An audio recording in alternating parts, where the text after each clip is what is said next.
Railway ट्रॅकवर अडकली, van वेगात आली, रेल्वे आणि व्हॅनचे झाले दोन तुकडे. अतिघाई संकटात नेई असे म्हटल्या जाते. घाईघाईत अपघात घडत असतात. यात दोन्ही पक्षाचे नुकसान होते, पण काही अपघात असे असतात की त्यात एका व्यक्तीची चूक आहे हे सरळ सरळ लक्षात येते. अशा अपघातात एका पक्षाचे जबरदस्त नुकसान होते आणि त्याच्यावर केसेस लागतात त्या वेगळ्या.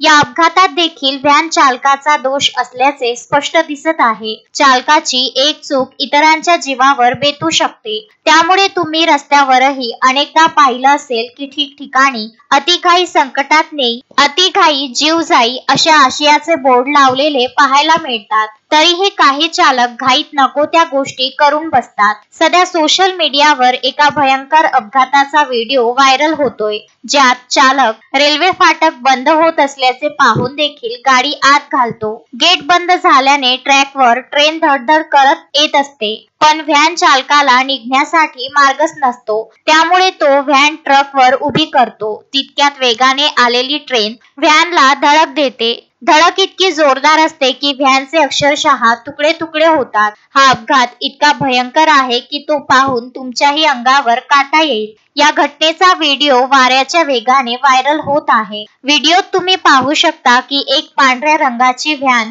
घाईघाईत रेल्वे क्रॉसिंग पार करण्याचा प्रयत्न करीत होती. समोर क्रॉसिंग बॅरियर खाली येत असल्याचे दिसतानाही चालकाने व्हॅन क्रॉसिंग वरील रेल्वे ट्रॅकवर नेली, पण त्याने पहिले बॅरियर क्रॉस केले, पण पुढचे बॅरियर क्रॉस करण्याआधी ते खाली आले, ज्यामुळे व्हॅन रेल्वे ट्रॅकवर फसली. यावेळी चालकाने व्हॅन कुठून बाहेर काढता येते का यासाठी प्रयत्न केला, पण त्याचे सर्व प्रयत्न अपयशी ठरले. याच दरम्यान समोर एक भरधाव ट्रेन आली आणि व्हॅनला धडक देत सुसाट निघून गेली. हे पाहून चालक इतका घाबरला की तो काहीही करू शकला नाही. ही धडक इतकी भीषण होती की व्हॅनच्या मागच्या बाजूचा अक्षरशः चकनाचूर झाला. अपघातात व्हॅन गोल फिरून दुसऱ्या दिशेने जोरात फेकली गेली. या भीषण अपघाताचा व्हिडिओ तर समोर आला, पण यात चालक वाचला की नाही हे स्पष्ट झालेले नाही.